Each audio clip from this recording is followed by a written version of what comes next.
ام المؤمنین حضرت جویریہ رضی اللہ تعالی عنہا کی شادی کا واقعہ۔ حضرت عائشہ فرماتی ہیں، جویریہ جب پہلی بار ہمارے گھر پر آئی تو مجھے اچھی نہ لگی کیونکہ وہ بہت خوبصورت تھی۔ جویریہ سردار کی بیٹی تھی۔ جویریہ پہلی بار ہمارے دروازے پر رسول اللہ صلی اللہ علیہ وسلم سے مدد مانگنے آئی تھی۔ جب اللہ کے نبی نے جویریہ بسم اللہ الرحمن الرحیم حضرت عائشہ رضی اللہ تعالی عنہا یہ فرمایا کرتی تھیں کہ دنیا میں کسی عورت کا نکاح حضرت جویریہ کے نکاح سے بڑھ کر مبارک نہیں ثابت ہوا، کیونکہ اس نکاح کی وجہ سے تمام خاندان بنی مستلق کو غلامی سے نجات حاصل ہو گئی۔ بعثت سے 2 سال پہلے حارث بن ابی زرار کے ہاں ایک بیٹی نے جنم لیا۔ باپ نے اس کا نام برہ رکھا۔ بچی چندے آفتاب و چندے ماہتاب تھی، جو ایک بار دیکھ لیتا پھر چہرے سے نظر نہ ہٹاتا، لہٰذا اس کی پرورش بڑے ناز و نام میں ہونے لگی۔ بنی مستلق کے سردار کی یہ بیٹی جوں جوں بڑی ہو رہی تھی، اس کے حسن و خوبصورتی میں اور نکھار آتا جا رہا تھا۔ باپ بھی اس کی ہر خواہش کو مقدم رکھتا تھا اور جو کہتی تھی اسے پورا کرتا تھا۔ وقت بڑی تیزی سے برہ کو بلوغت کی سرحدوں کے قریب لے جا رہا تھا، اور پھر ایک دن بلوغت کی سرحد پر پہنچ کر اس کو عبور کر گئی تو اس کے بیاہ کی فکر دامنگیر ہو گئی۔ برہ اب اس قابل ہے کہ اس کی شادی کر دی جائے۔ بیوی نے ایک دن بات چھیڑی، مجھے احساس ہے میاں بیوی بیٹھے یہ باتیں کر ہی رہے تھے کہ اسی اثناء میں صفوان آ گیا، جو ان کے اپنے قبیلے کا ہی مشہور شخص تھا۔ کیا باتیں ہو رہی تھی؟ اس نے بیٹھتے ہوئے پوچھا۔ برہ کی شادی کے بارے میں سوچ رہے تھے، حارث بن ابی زرار نے کہا۔ اس میں سوچنے کی کیا بات ہے، میں اپنے لڑکے مصافہ کے لیے آیا ہوں۔ صفوان نے کہا تو دونوں میاں بیوی ایک دوسرے کی طرف دیکھ کر مسکرائے، جیسے انہوں نے صفوان کی اس تجویز کو پسند کیا ہو، اور پھر رشتہ طے ہو گیا اور جلد ہی مصافہ اور برہ کی آپس میں شادی ہو گئی۔ مصافہ اور برہ بڑی خوشگوار زندگی بسر کر رہے تھے۔ ایک دن برہ اپنے خوابگاہ میں آرام کر رہی تھی۔ چاند آسمان کی پہنائیوں میں محو خرام تھا، ہر سو خاموشی محیط تھی۔ عالم خواب میں کیا دیکھتی ہیں کہ یثرب کی طرف سے چاند چلتا آ رہا ہے، یہاں تک کہ وہ میری آغوش میں اتر آیا ہے۔ خواب دیکھنے کے بعد فوراً آنکھ کھل گئی اور اس پر غور کرنے لگیں، اس کی کیا تعبیر ہو سکتی ہے؟ آپ سوچنے لگیں اور پھر ان کے کانوں میں قبیلے کے کئی لوگوں کی آوازیں گونجنے لگیں۔ محمد بن عبداللہ صلی اللہ علیہ وسلم کا دین روز افزوں پھیلتا جا رہا ہے۔ جو ایک بار حلقہ اسلام میں داخل ہو جاتا ہے پھر اس پر مر مٹتا ہے۔ حضور صلی اللہ علیہ وسلم کے غلاموں اور عاشقوں کی مثل دنیا میں کہیں نہیں ملتی۔ اور پھر انہوں نے خود ہی خواب کی تعبیر لی اور مسکرا دیں۔ صبح جب وہ اٹھی تو انہوں نے رات کے خواب کا کسی سے ذکر نہیں کیا۔ چہرے پر عجیب طرح کی بشاشت تھی جو اس سے قبل کبھی دیکھنے میں نہیں آئی تھی۔ مصافہ نے اس غیر معمولی بشاشت کی وجہ بھی دریافت کی، لیکن انہوں نے کوئی جواب نہ دیا۔ حارث بن ابی زرار اور مصافہ اسلام کے سخت مخالف تھے، ان کو اسلام کا پھیلنا ایک آنکھ نہ بھاتا تھا، لہٰذا حارث بن ابی زرار نے مدینہ پر یرغار کی نیت سے تیاریاں شروع کر دیں۔ 2 شعبان 5 ہجری کو اسلامی لشکر بنی مستلق کی طرف سے روانہ ہوا، جو مدینہ منورہ سے 9 منزل پر ہے۔ اس لشکر میں 1000 مجاہدین تھے۔ مہاجرین کا جھنڈا حضرت صدیق اکبر اور انصار کا علم حضرت سعد بن عبادہ رضی اللہ تعالی عنہ کو عطا فرمایا۔ اس غزوے میں حضور اکرم صلی اللہ علیہ وسلم کے ہمراہ امہات المومنین حضرت عائشہ رضی اللہ تعالی عنہا اور حضرت ام سلمہ رضی اللہ تعالی عنہا بھی تھیں۔ ادھر حارث بن ابی زرار کو بھی اطلاع مل گئی تھی کہ اسلامی لشکر چل پڑا ہے، اور یہ بھی پتہ چل گیا تھا کہ اس کا جاسوس قتل کر دیا گیا تھا، جسے اس نے رسول اللہ صلی اللہ علیہ وسلم کی خبر لانے کے لیے بھیجا تھا۔ وہ لوگ جو اسلام دشمنی سے مغلوب ہو کر حارث بن ابی زرار کے پاس جمع ہوئے تھے، انہوں نے جب دیکھا کہ مسلمان ان کے سر پر پہنچ گئے ہیں تو انہوں نے راہ فرار اختیار کی۔ حارث نے بھی اسی میں عافیت سمجھی کہ بھاگ جائے، لیکن باقی اہل قبیلہ نے صف بندی کر لی اور مسلمانوں پر تیر برسانے شروع کر دیے۔ تھوڑی ہی دیر میں مشرکین کے کس بل نکل گئے، ان کے 10 لوگ جنگ میں مارے گئے، جن میں مصافہ بن صفوان برہ کا خاوند بھی شامل تھا۔ مسلمانوں میں سے صرف ایک صبابہ حضرت ہشام بن صباحہ رضی اللہ تعالی عنہ شہادت پر فائز ہوئے تھے۔ اس غزوے میں جو تاریخ میں غزوہ بنی مستلق یا مرسی مشہور ہے، 2000 اونٹ، 5000 بکریاں مال غنیمت میں ملی، اور 200 گھروں کے 600 مرد، عورتیں اور بچے اسیر ہوئے، جن میں رئیس قبیلہ کی بیٹی برہ بھی شامل تھی۔ مال غنیمت کو مجاہدین میں بانٹ دیا گیا اور قیدیوں کو لوگوں میں تقسیم کر دیا گیا۔ برہ بنت حارث رضی اللہ تعالیٰ عنہ حضرت ثابت بن قیس بن شماس رضی اللہ تعالیٰ عنہ اور ان کے چچا زاد بھائی کے حصے میں آئیں، میں آپ کی مکاتبہ بننے کے لیے تیار ہوں۔ برہ بنت حارث نے حضرت ثابت بن قیس انصاری رضی اللہ تعالیٰ عنہ سے کہا، ٹھیک ہے، آپ مجھے 9 اوقیہ سونا دے دیں، میں آپ کو آزاد کر دوں گا۔ وہ سوچنے لگیں مجھے لوگوں سے مکاتب کی رقم مانگ کر ادا کر دینی چاہیے، مجھے سب سے پہلے رحمت مجسم صلی اللہ علیہ وسلم کے در اقدس پر دستک دینا چاہیے جہاں سے کبھی کوئی نامراد نہیں لوٹتا۔ حضور اکرم صلی اللہ علیہ وسلم اس وقت کہاں ملیں گے؟ برہ بنت حارث نے حضرت ثابت بن قیس رضی اللہ تعالیٰ عنہ سے دریافت کیا۔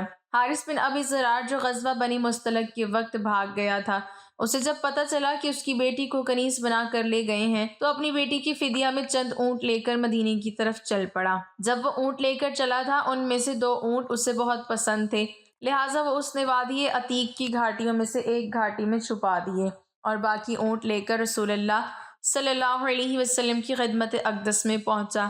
جب وہ مدینہ منورہ پہنچا تو اس سے پہلے ان کی بیٹی رحمت للعالمین صلی اللہ علیہ وسلم سے مدد کی درخواست کر چکی تھی۔ آپ باہر تشریف لائے تو حارث بن ابی زرار نے عرض کی، میری بیٹی کنیز نہیں بن سکتی، میری شان اس سے بالا تر ہے، میں اپنے قبیلے کا سردار اور رئیس عرب ہوں، آپ اس کو آزاد کر دیں اور زر فدیہ لے لیں۔ وہ 2 اونٹ کہاں ہیں جو تم راستے میں چھپا آئے ہو؟ رسول اللہ صلی اللہ علیہ وسلم نے دریافت فرمایا اور اس گھاٹی کا نام بھی بتا دیا جہاں انہیں چھپایا تھا۔ آپ کو کس نے اطلاع دی؟ بے شک آپ اللہ کے رسول ہیں، حارث بن زرار نے کہا اور مسلمان ہو گیا۔ برہ بنت حارث جب آزاد ہو گئیں تو انہوں نے حضور صلی اللہ علیہ وسلم کی خدمت عالیہ میں ہی رہنے کو فوقیت دی اور والد کے ساتھ جانے سے انکار کر دیا۔ جب رسول اللہ صلی اللہ علیہ وسلم کو علم ہوا تو آپ صلی اللہ علیہ وسلم نے حارث بن ابی زرار رضی اللہ تعالیٰ عنہ کو برہ سے نکاح کا پیغام بھیجا جو انہوں نے بسط خوشی قبول کر لیا۔ حضور اکرم صلی اللہ علیہ وسلم نے حضرت برہ رضی اللہ تعالیٰ عنہ کے قبیلے کے 40 غلام بھی آزاد کر دیے۔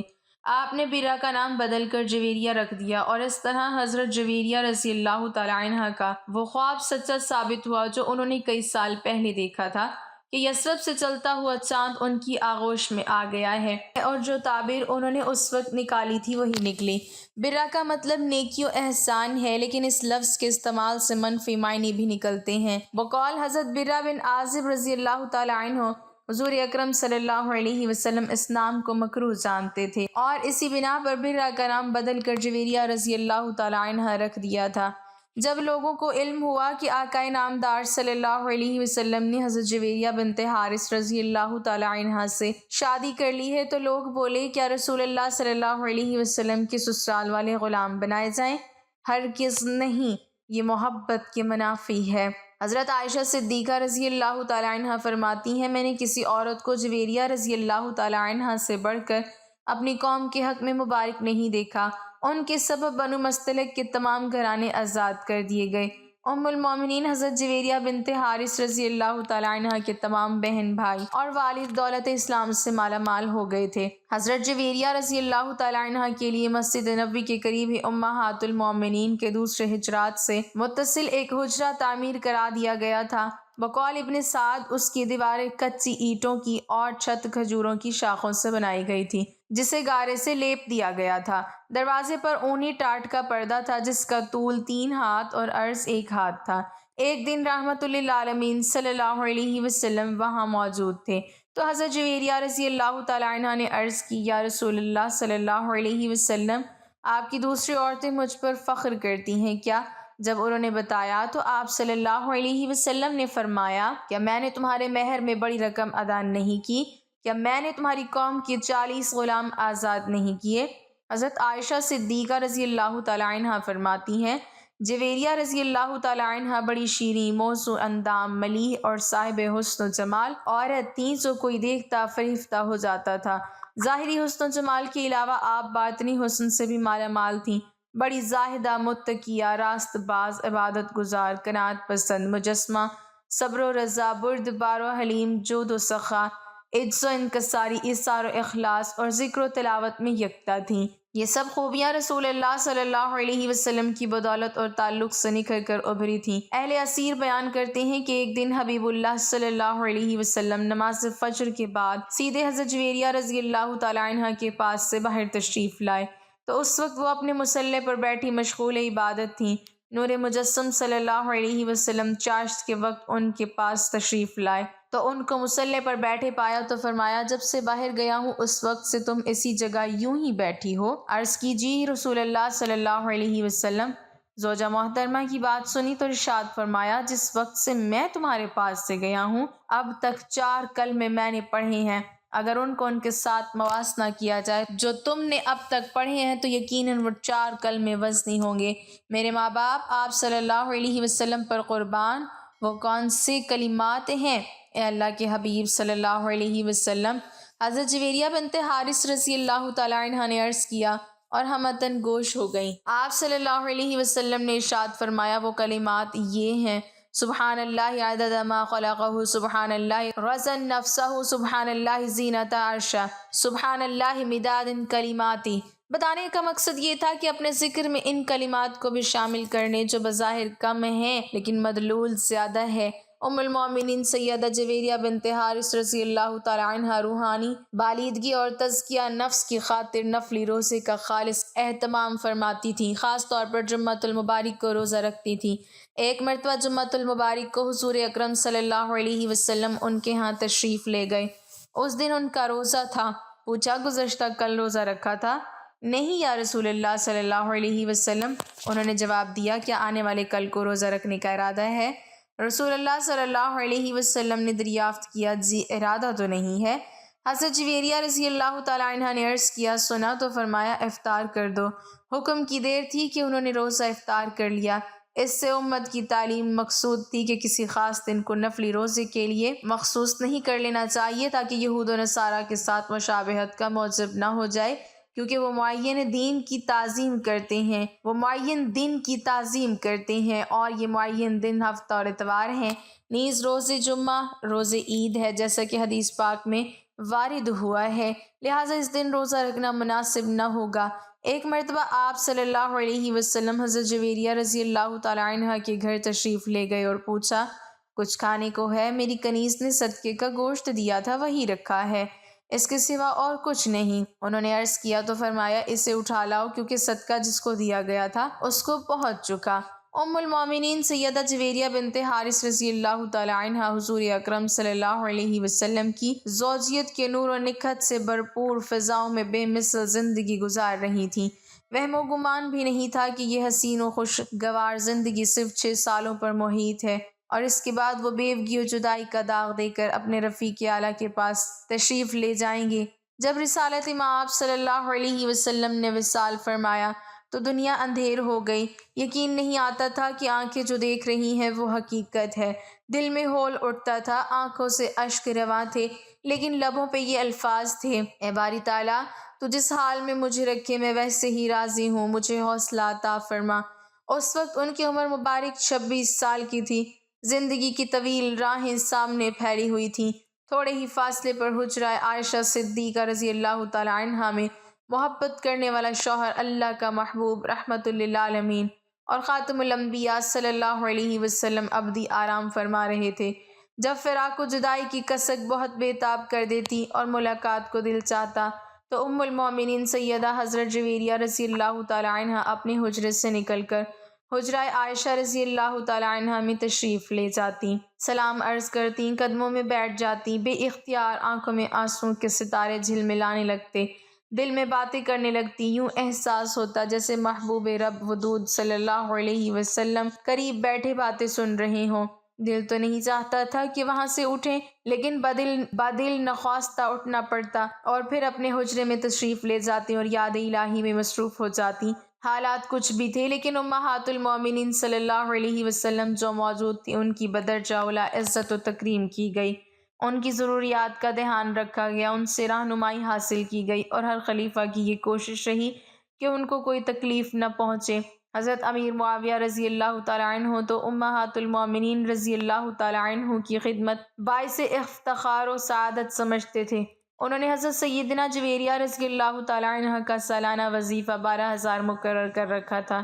اس کے علاوہ بھی تحائف ارسال کرتے رہتے تھے۔ حضور اکرم صلی اللہ علیہ وسلم سے سیدہ حضرت جویریہ رضی اللہ تعالیٰ عنہ کو جدا ہوئے 45 سال ہو گئے۔ اس وقت ان کی عمر 71 سال تھی۔ یہ ربیع الاول 56 ہجری کا واقعہ ہے۔ سوچ رہی تھی کہ اسی مہینے میں آقا نامدار صلی اللہ علیہ وسلم سے جدا ہوئی تھی۔ یہاں پہنچ کر ان کی سوچیں گہری ہو گئیں۔ محبت اور اتباع کی یہ بھی تو صورت ہے کہ اسی مہینے بلاوا آ جائے، اور پھر بلاوا آ گیا۔ طویل جدائی کے بعد اب وصل کا وقت آ گیا تھا۔